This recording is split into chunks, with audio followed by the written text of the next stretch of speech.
Ito na yung ating Wi-Fi Pro ni dito. So, mag-unbox tayo ngayon, ano? Tingnan natin kung anong laman. So, nakasin pa. Tanggalin muna natin. So, binuksan natin. So, out of the box, ito yung ating SIM card na nakakabit na roon sa loob. Mga documents, mga important documents, mga stickers, yan. May mga kasama pang stickers, ano? Idikit natin yung mga dokumento. Ayan. So, ito na yung ating modem. Yun lang, modem. Ayun na yung SIM card sa loob. Then, adapter. So, yun lang ang laman. So, wala siyang iba kinakasama ng mga UTP cable. So, later on, test natin, ano? So, ito na yung ating modem. So, ite-test natin, ano? So, by default, wala muna tayong gagalawin, ano? Kung gaano ba siya kabilis. So, right now, ine-test natin sa Baguio City, ano? Since 5G to, test muna natin siya, ano? Wag muna tayong mag-assume na may 5G dito sa Baguio. So, pag-register nga pala ng ating dito, so kailangan i-ready nyo yung ID nyo, no? Tapos, siyempre, magsiselfie kayo. Valid ID. Tapos, i-scan nyo yung QR code na kasama ng paperworks dito. So, yun. Register tayo, no? So, ayun. Mga boss, na-download na nga ito. Kaya dito, ayan, yung dito app na yan. Open natin, ano? So, make sure nga pala, para mas madali, ano, ikabit nyo yung SIM card na yan sa cellphone ninyo, no? Then yung internet nyo, syempre, yung internet muna nung wifi nyo, ano? O kaya, kung meron kayo isang SIM card, yung data muna nun. So, ngayon, andito na tayo, magre-register tayo. Register your dito SIM card. Yan. Tap natin yun. So, yan. Andiyan na tayo. So, register my dito number. Yan. Then, proceed lang kayo. Yan. Usually naman, yan naman binabasa natin mga guidelines niyan. So, yun, ano? Ayan naman ang guidelines, ano? Dito mobile, kaya OTP, meron tayong number. Then, start registration na tayo. So, start here. So, Filipino individual tayo. Ayan. So, register natin yung number natin. Nandun naman yung kasama. Hindi ko na pakikita ang number nito, ha.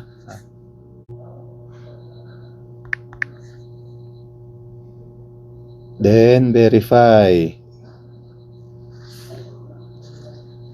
So, magbibigay yan ng message ng OTP, magsesend. Tingnan natin. So, yun.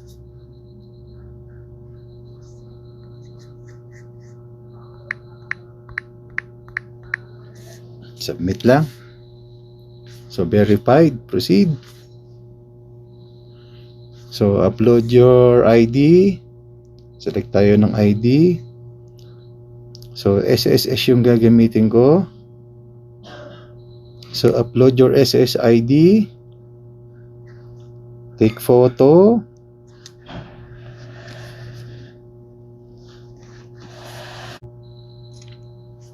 So, take selfie.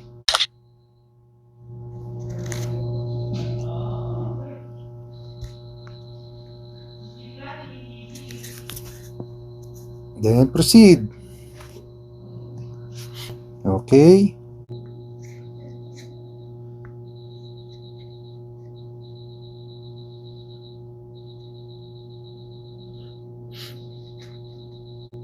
So, ayan. Naka-register na tayo, no? So, login tayo sa account natin. Okay.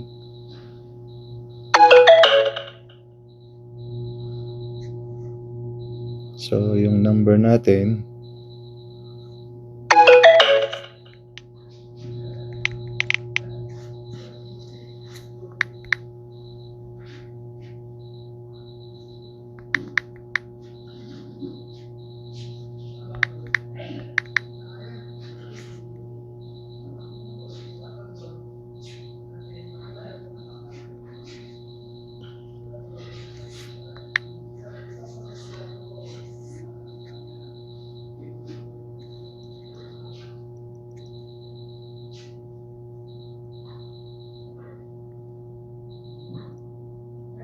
So, ayan.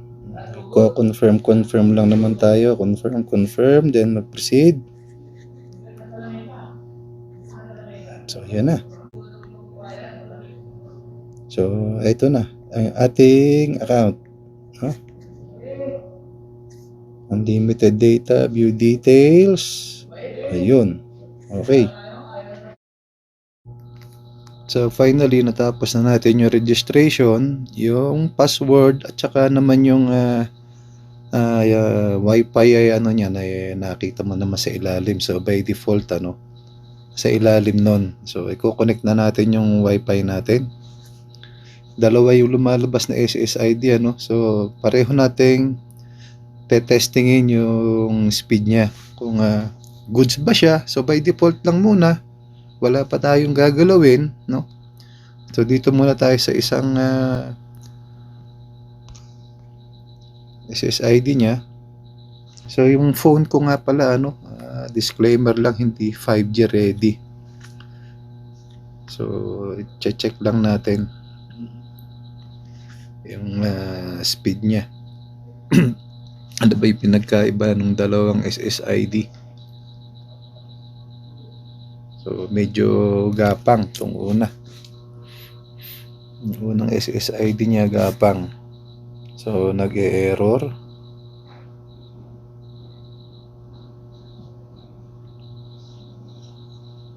Error yung una. So try natin yung isang SSID niya, nagfi-fail, bumibitaw doon. Connected without internet. So dito tayo sa isa. So baka talagang mahina yung Wi-Fi. So kailangan sigurong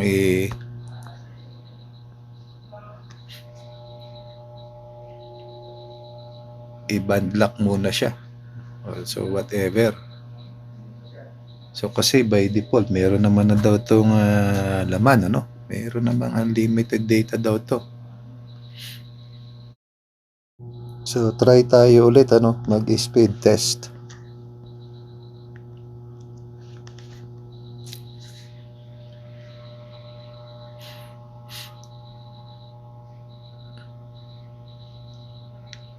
So yun, mabagal pala talaga siya muna sa ngayon Ayan.